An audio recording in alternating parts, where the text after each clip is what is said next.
But I'm going to take you through what it's like to cover a World Series game from my perspective as someone who works for two outlets: The Athletic, where I write, and Fox Sports, where I do dugout reporting all season long and during the postseason.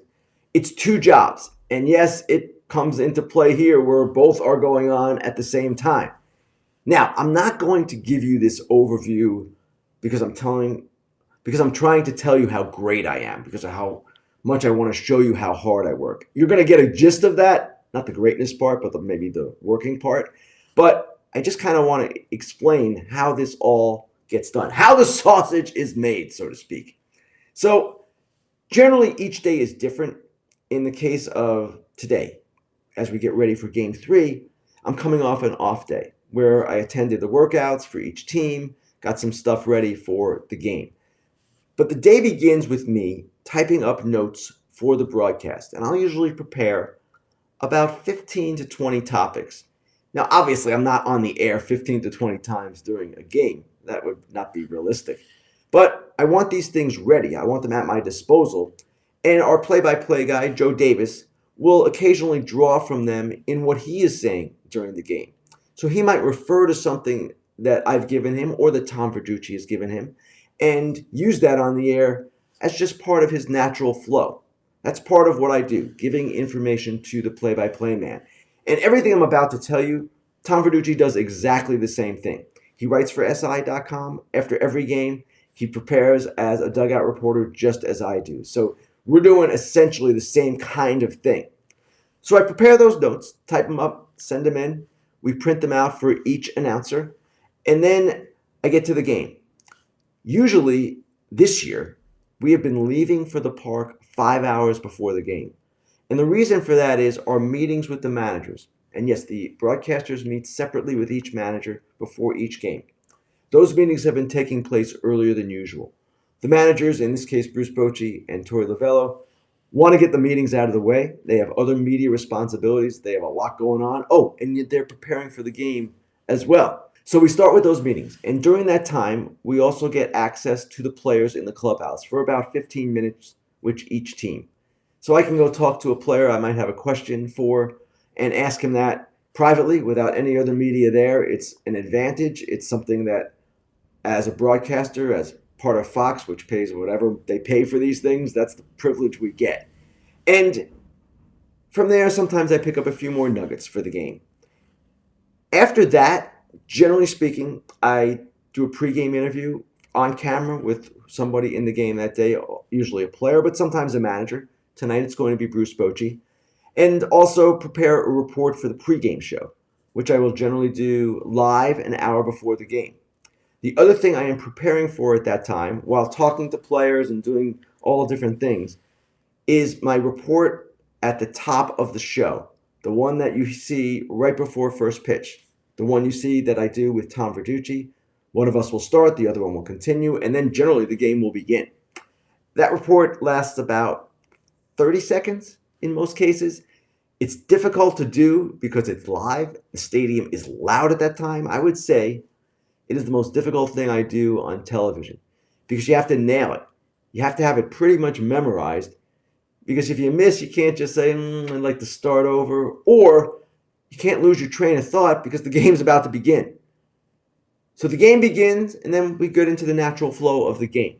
And I'm talking to my producer, a guy named Pete Macheska, who has been my producer and the producer at Fox for longer than I've even been there, which is 18 years now. And Pete has to organize the entire show. I'm not sure exactly what he does because I've never been in the truck, but he has to get in different kinds of ads. He has to get in different elements, graphics that we prepared for the game.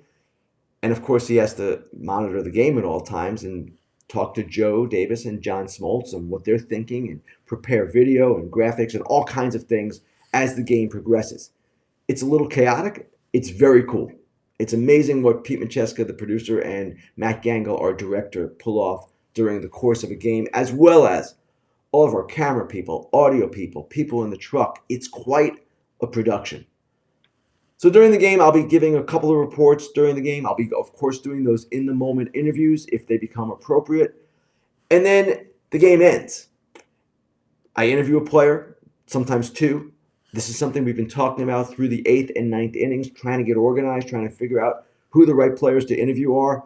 Obviously, a situation like game one, where there is a walk-off, your plans go to smithereens and you just have to adapt right at the end, which is a lot of fun. It's also a little bit hairy because you're not always as ready as you would be, but that's the beauty of live television.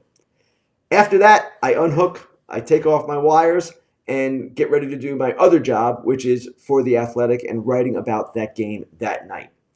I'll go into the clubhouse, talk to players, whoever I need to talk to get ready for the story that I'm about to write. I've already spoken with The Athletic's other writers. We've divided up the topics and tried to do it the best we can to make sure all of the angles are covered and represented. And then, generally speaking, I'll go back to where our production trucks are, where they have food post game. I haven't eaten since, like, I don't know, 12 hours before. I'll eat something or I'll take it back with me to our hotel and I'll write at the hotel.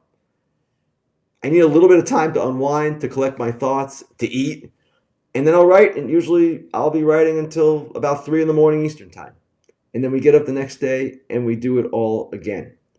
Now, again, I'm not saying this because I want people to think I'm some kind of amazing person or amazing journalist or anything like that.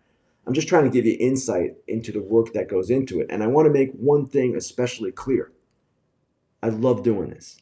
It is an absolute privilege to do this. And I will do this as long as The Athletic and Fox Sports lets me do it. Is it tiring? Of course it's tiring. I'm really tired. I'm tired all the time during the postseason.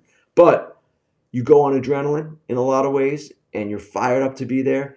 And I fully recognize that all you guys listening and all you people watching, almost all of you would love to do what I do.